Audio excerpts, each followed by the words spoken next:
Okay, final news story of the week. There's been some issues, obviously, at Bungie this week, and lots of layoffs, and feel really bad about that, as usual. In the wake of that, there's been some news about what's happening internally at Bungie. We do now seemingly have confirmation that Destiny 3 just isn't happening. Either it was cancelled or it's not in development to begin with, which kind of raises the question of what's actually happening at Bungie. Oliver, you've looked into this, right? Yeah, I think this is really unfortunate. It seems like there was a spin-off that was in development, and then it wasn't in development. I guess it was canceled, and then some key staff have left, like Luke Smith, who was the director of Destiny 2. I don't feel that great about it because even though they are continuing with Destiny 2, I think the technical foundations of Destiny 2 aren't amazing. Obviously, the graphics have aged somewhat over the last 7 years. I don't think Yeah. like the materials like that great, and lighting could use a rework, and there are all kinds of things you could point at and say this is not quite up to current gen spec. But I think maybe the bigger issue, at least historically, maybe not going forward as much, but historically, has been some of the content production restrictions that they've had to work with. Because Destiny 2 at the moment basically consists of a few expansions that have been released since 2019. All Yeah. the game content prior to roughly 2019 has been deleted, including the original campaign. I think they said that they would be cycling old content back into the game, but this has not occurred yet. And it basically means that as soon as you log in, you're like max level because they deleted all that original content. A huge chunk of the game, it's all gone. And I do understand that MMOs are massive, and it's probably true that no MMO style game has quite the production values that Destiny does. But if you look at other MMO style games like World of Warcraft or Final Fantasy XIV, they just don't delete large segments of game content to free up storage space or to help alleviate the burden on some of their older systems. Like right now in World of Warcraft, you can play every single expansion they've ever released with some content dating back 20 years to 2004. And I think, like, you kind of think, well, a Destiny 3 project that could have provided a real opportunity for a reset, and maybe if they could overcome the technical hurdles, which must be numerous and very substantial, a chance to rework existing Destiny 1 and Destiny 2 content to maybe work within a third game, possibly with something like asset streaming to keep those storage sizes a little bit more in check. Asset streaming for the internet, I mean. And that's a hard question, but it's kind of a little bit weird that they didn't really have a good technical solution, it seems like, for maintaining the actual live service aspect of the game. And that's a little bit weird and unfortunate. So I think, like, as far as the current game content goes, people do seem satisfied with it. I think there's some reporting that's just going forward. The solution will be to deliver fewer of these bigger updates, maybe no more big updates for the game, no more big expansions, some smaller pieces of content. I personally haven't played it in a few years, but I don't know. The whole thing leaves a bit of a bad taste in the mouth because I was really expecting to come back in, play some like Destiny 3 in a few years. I really expect them to iterate on this. I think maybe it's not a slam dunk, but certainly it would get people back in and interested. And instead it seems like, Bungie had some layoffs obviously recently. It seems like some developers from Bungie are moving to a new studio within Sony Interactive Entertainment to develop a new IP.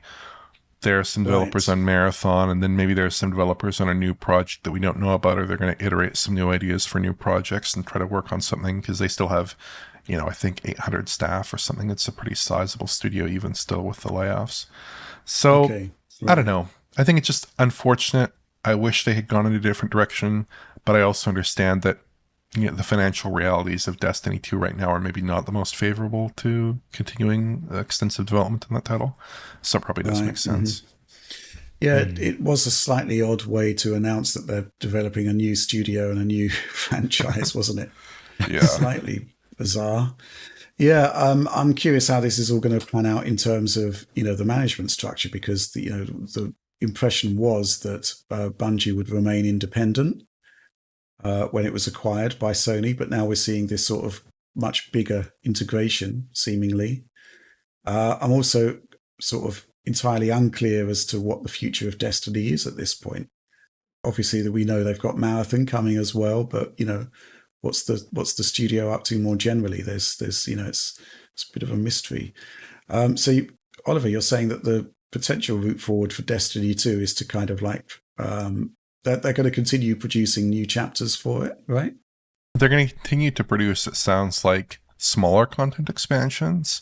But like up until now, roughly every year, they've been releasing like a big content expansion Yeah. with new playable areas, new missions, new like they call them strikes, new like little Yeah. multiplayer missions to engage with your friends. Okay.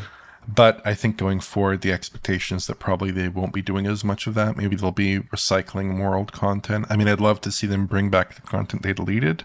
That seems like a totally bizarre thing to me, even still. But I'm not sure that, you think that there are fewer people in that project that have some technical expertise possibly to pull that off. So might not be the ideal time. Yeah, I mean, they did a huge amount of work with Destiny 2 in creating a really, impressive engine for the time, but we haven't really touched Destiny since launch, Destiny 2. True. Yeah, there've been a lot of expansions since as well. A lot of expansions, but I'm still thinking that the basic technical foundation is essentially the same. Maybe I'm wrong there. There's got to be some. It looks very, very similar. Right. Tom, you're not a Destiny guy. Well, I have covered it in the past. It's been a long while, as you say, though. It's it always felt like Destiny 2 was they were trying to polish up and make amends for certain design choices in the first game, and I always saw Destiny 2 as their kind of springboard for more content and more expansions that would last them out for a while. But it has been a while. I mean, when was Destiny 2? It was 2017. Yeah, it's been, I mean, 7 years is a good run, but yeah, it's approaching that time where people are looking at the new hardware and thinking, well, what would a Destiny look like on this, like built from scratch? Because, I mean, going back to it, I have dipped in for comparisons. I forget which, I think it was a streaming comparison because Destiny 2 was available on like GeForce Now and a bunch of others. And Stadia. I was trying to get, yes, Stadia. And I was trying to get like matching footage with my legacy backups. And obviously a lot of the content, the sort of onboarding stuff has been changed and removed, and they've chopped and changed it to, make it a little bit different and streamline it. So yeah, that is a shame, but it's, we'll have to see what comes of Marathon. But shame about Destiny in the here and now.